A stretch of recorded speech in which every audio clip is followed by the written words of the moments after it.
శుక్లాంబరధరం విష్ణుం శశివర్ణం చతుర్భుజం ప్రసన్నవదనం ధ్యాయేత్ సర్వవిఘ్నోపశాంతయే. సర్వమంగళమాంగళ్యే శివే సర్వార్థ సాధకే శరణ్యే త్రయంబకే దేవి నారాయణే నమోస్తుతే. జ్యోతిషాభిమానులందరికీ నమస్కారం.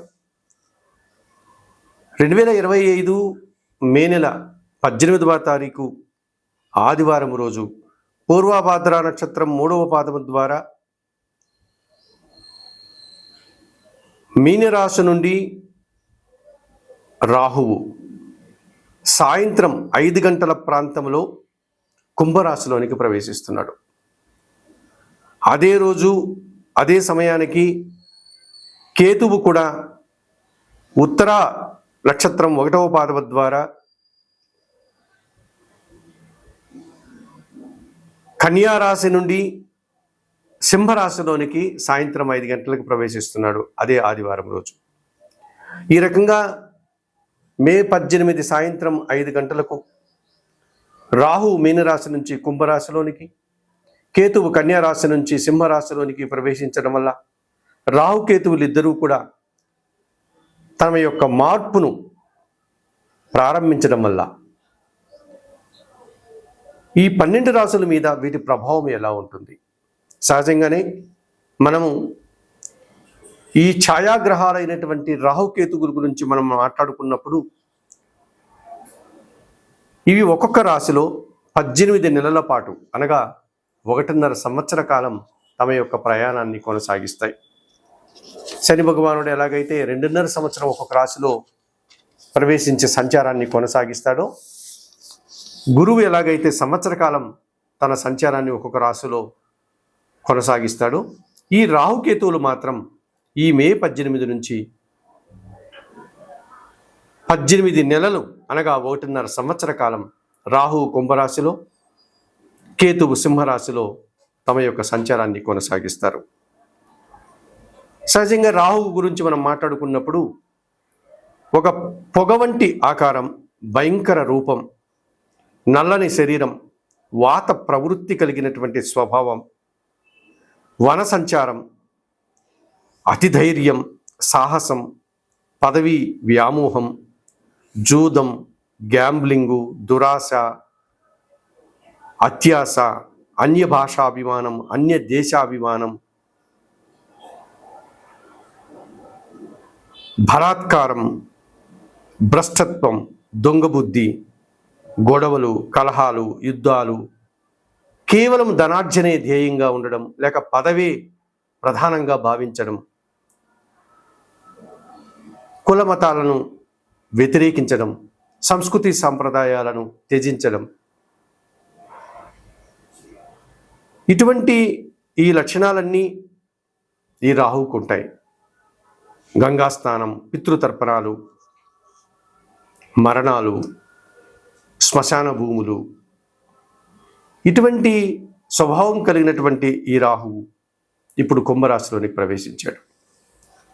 ఇక కేతువు ఇంచుమించుగా రాహు లక్షణాలు అన్నీ కలిగి ఉండి వాటితో పాటు వైరాగ్యం, మంత్రజపం, అనుష్ఠానం, వేదాంతం, దైవజ్ఞానం, నిరాడంబరత, దీక్షలు, వ్రతాలు, పూజలు, తీర్థయాత్రలు, భిక్షాటన,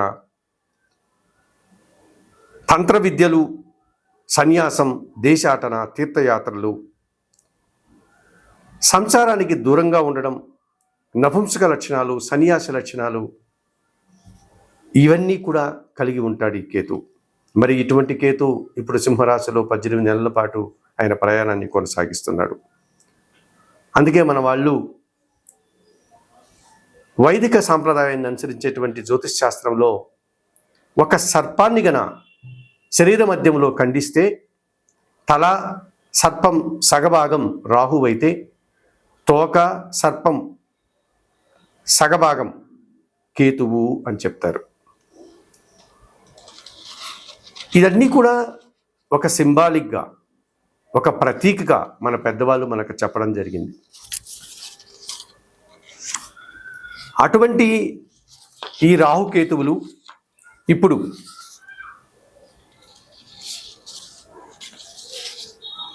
కుంభరాశిలో రాహువు, సింహరాశిలో కేతువు సంచారం కొనసాగుతోంది. మరి 12 రాశుల మీద వీటి ప్రభావం ఎలా ఉంటుంది? ఈ రాహుకేతువుల యొక్క ప్రభావం 12 రాశుల మీద ఎలా ఉంటుంది? తులారాశి వారు 2025 మే 18 నుంచి రాహుకేతువులు మారుతున్నారు. రాహు మే నెల 18వ తారీఖు ఆదివారం సాయంత్రం 5 గంటలకు కుంభరాశిలోనికి ప్రవేశించి 18 నెలల పాటు తన ప్రయాణాన్ని కొనసాగిస్తాడు. అలాగే కేతువు మే నెల 18 సాయంత్రం 5 గంటలకు కన్యారాశి నుంచి సింహరాశిలోనికి ప్రవేశించి 1.5 సంవత్సర కాలం పాటు సింహరాశిలో తన ప్రయాణాన్ని కొనసాగిస్తాడు. మరి ఈ రకంగా రాహుకేతువుల యొక్క మార్పు సంచారం తులారాశి మీద ఎటువంటి ప్రభావాన్ని చూపుతుంది, ఎటువంటి ఫలితాలను అందిస్తుంది? ప్రధానంగా తులారాశి వారికి కుంభరాశిలో రాహు, పంచమ రాహువు, 5వ భావంలో రాహు సంచారం పూర్తిగా వ్యతిరేక ఫలితాలను ఇచ్చేటువంటి వాతావరణం కనిపిస్తుంది. మీ ఆలోచనలన్నీ కూడా ఒక రకమైనటువంటి దురాశతో కూడుకున్నటువంటి ఆలోచనలు మీరు ఆలోచించి తద్వారా సమస్యలు కొని తెచ్చుకునేటువంటి వాతావరణం కనిపిస్తుంది. అది సాంప్రదాయ వ్యతిరేకమైనటువంటి విషయాల్లో కానీ, విదేశీ వ్యవహారాలు కానీ, కులమతాలకు అతీతమైనటువంటి విషయాలు కానీ, మీకు నచ్చిన వ్యక్తుల విషయంలో మీరు కాస్త సాహసోపేతమైన కార్యక్రమాలు చేసి సమాజంలో నిందలు పడే పరిస్థితి కనిపిస్తుంది. అనగా స్నేహితులు కానీ, ఆత్మీయులు కానీ, ప్రేమికులు కానీ ఈ పంచమ రాహు వల్ల ఇబ్బందులు, నిందలు, సమాజంలో ఒక రకమైనటువంటి చెడు గుర్తింపును తెచ్చుకోవడానికి అవకాశం కనిపిస్తుంది. కనుక యువతి యువకులు, విద్యార్థులు ఈ విషయంలో జాగ్రత్తలు తీసుకోవాల్సిన అవసరం ఉంది. అలాగే తల్లిదండ్రులు సంతానం విషయంలో సంతానం యొక్క కోరికలన్నింటినీ తీర్చాలి అనే అతి ప్రేమకు పోయి వారు కోరేటువంటి ఆ దురాశ ఏదైతే ఉందో అత్యాశతో కూడిన కోరికలను నిర్వర్తించి మీరు ఇబ్బందులు పడి వారు ఇబ్బందులు పడే పరిస్థితి కనిపిస్తుంది. కనుక సంతానం విషయంలో మీరు 1-2 సార్లు ఆలోచించి వారి కోరికలు ఎంతవరకు సబబుగా ఉన్నాయి, న్యాయంగా ఉన్నాయని ఆలోచించాల్సినటువంటి అవసరం కనిపిస్తుంది. కనుక సంతానం యొక్క అభిప్రాయాలు, అభిరుచుల్ని మనం 1-2 సార్లు ఆలోచించి వాటిని నెరవేర్చాల్సిన పరిస్థితి కనిపిస్తుంది. అలాగే కొన్ని కార్యక్రమాలు, ఇష్టంతో చేసేటువంటి కార్యక్రమాలు పూర్తిగా వ్యతిరేక ఫలితాలు ఇచ్చేటువంటి వాతావరణం కనిపిస్తుంది. సంతానం విషయంలో కానీ, ప్రేమికుల విషయంలో కానీ, ఇష్టమైన విషయాల్లో కానీ మనం ఇష్టంగా చేయాలి అనే కొన్ని కార్యక్రమాలు ఏదో విధంగా ఆటంకపడేటువంటి, లేకపోతే దుబారా ఖర్చులు, అడావుడి, అనవసరమైనటువంటి ఖర్చులు ఏర్పడడానికి అవకాశం కనిపిస్తుంది. అనవసరమైన ఆడంబరాలకు వెళ్ళి మనం కొన్ని సందర్భాల్లో మన సంతానం యొక్క కళ్యాణాది కార్యక్రమాలు కానీ చేసి ఆర్థిక సమస్యలు కొనితెచ్చుకునే పరిస్థితి కనిపిస్తుంది. ఇటువంటి విషయాల్లో ఈ తులారాశి వారు జాగ్రత్తలు తీసుకోవాల్సిన అవసరం ఎంతైనా ఉంది అని చెప్పుకోవచ్చు. పూర్తిగా రాహు పంచమ భావంలో వ్యతిరేక ఫలితాలను ఇచ్చే వాతావరణం కనిపిస్తుంది. అయితే కేతువు మాత్రం లాభభావంలో 11వ భావంలో సింహరాశిలో సంచారం కొనసాగిస్తున్నాడు. కనుక ఇదివరకు మీరు ఏవైనా తీర్థయాత్ర లాంటి కార్యక్రమాలు వాయిదా వేసి ఉంటే అటువంటి కార్యక్రమాలని, పుణ్య కార్యక్రమాలని ఇప్పుడు ప్రారంభించుకోండి. సునాయాసంగా కార్యక్రమాలు విజయవంతంగా పూర్తి చేసుకునే వారు అవుతారు. మీరు చూడాలనుకున్నటువంటి భగవద్ దర్శనం ఏదైనా ఉంటే ఆ కార్యక్రమాన్ని ఇప్పుడు ప్రారంభించండి. మీరు చేయాలనుకున్నటువంటి పుణ్య కార్యక్రమాలు అనగా పూజాది కార్యక్రమాలు కానీ, హోమాలు కానీ, దీక్షలు కానీ, వ్రతాలు కానీ, దేవాలయ నిర్మాణం కానీ, దైవ సంబంధమైనటువంటి కార్యక్రమాలు ఏ కార్యక్రమం చేసినా సునాయాసంగా పూర్తి చేసుకోగలుగుతారు. అలాగే భౌతికమైనటువంటి జీవితానికి సంబంధించిన కార్యక్రమాలు మీరు ఏమాత్రం కష్టపడకుండా, ఆడంబరాలకు పోకుండా, హడావుడి చేయకుండా, హంగామాలు చేయకుండా నిరాడంబరంగానే వృత్తి, ఉద్యోగ, వ్యాపార, వ్యవసాయ రంగాల్లో అభివృద్ధిని సాధిస్తారు. భగవంతుని ఆశీస్సులు మీకు తోడ్పడుతుంది. ఈ రకంగా కేతువు మీకు 11వ భావంలో 100కు 100% సుఫలితాలను అందించే వాతావరణం కనిపిస్తుంది. కనుక కేతువు పూర్తిగా 100% సుఫలితాలను అందిస్తున్నారు. కనుక తులారాశి వారు ఆ రకమైనటువంటి సంతోషాన్ని, సుఫలితాలని అందిపుచ్చుకుంటూ ఈ పంచమ రాహు దోషం నుంచి బయటపడడానికి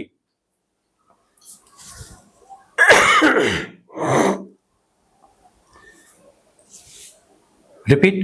ఈ పంచమ రాహుదోషం నుంచి బయటపడడానికి చాముండేశ్వరి అమ్మవారిని కానీ, కనకదుర్గాదేవి అమ్మవారిని కానీ, కాళికాదేవి అమ్మవారిని కానీ దర్శించండి.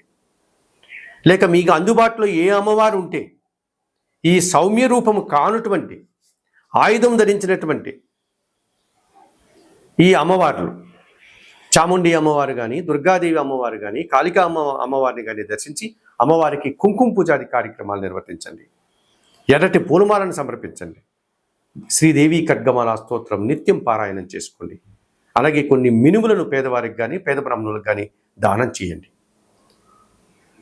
ఈ తులారాశి వారు ఈ రాహుకేతువుల మార్పు వల్ల ఈ పంచమ రాహుదోషం నుంచి బయటపడడానికి ఈ చెప్పినటువంటి పరిహారాలు నిర్వర్తించుకుంటూ, చెప్పిన విషయాలన్నీ స్వీకరిస్తూ ఆయురారోగ్యాలతో ఆర్థిక అభివృద్ధిని పొందాలని మనస్ఫూర్తిగా కోరుకుంటూ సర్వే జనా సుఖినో భవంతు. నమస్కారం.